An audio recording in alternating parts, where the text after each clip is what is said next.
I know because I did it, and he didn't like it. That was that first one I told you about. You know, it was the first time.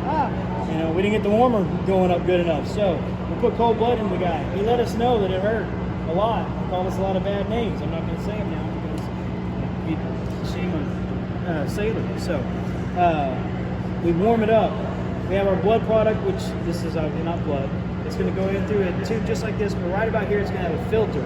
The filter is actually going to catch any large objects or stuff that might have developed in the blood while it was being stored. We don't want those to get into the system because they can cause emboli, go into your brain, and now you've got a stroke. All right, so we don't want to have that happen. So when the blood goes down, goes through the tubing, goes into the warming unit right in here, and then coiled in here is about 7 feet of stainless steel tubing.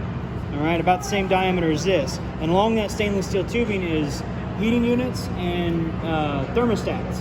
Thermostats talk to this. This talks to the heaters. This says heat up. Thermostats say, okay, well, we're hot right here, so go to the next one.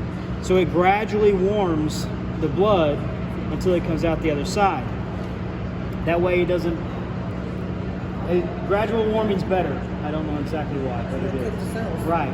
The other thing it does is if the blood stops for some reason, it'll sense that the blood over here is too warm and that this is not as warm. And so it says there's a change in flow. And after a little bit, it'll start alarming.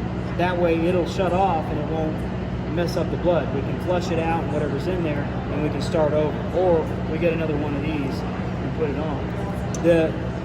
I know this looks like flimsy foam, but it's really not. The guy like jumped up and down on it when he demonstrated it and stood on it. I'm not going to do that because I'd be the one time to break it. Right? Can I touch it? Yeah. Oh, absolutely. Yeah.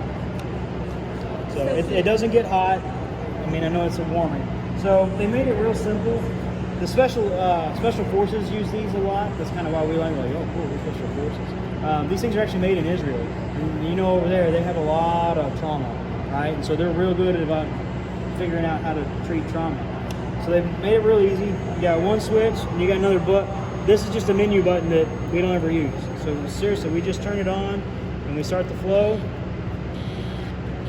And it's gonna go real slow. Oop, and I'm dripping on the floor. I try not to do that. Are all blood infusion? So if you want to, you can come over here and feel. It's cold right now. Yep. Anybody want to know? Before it gets warm.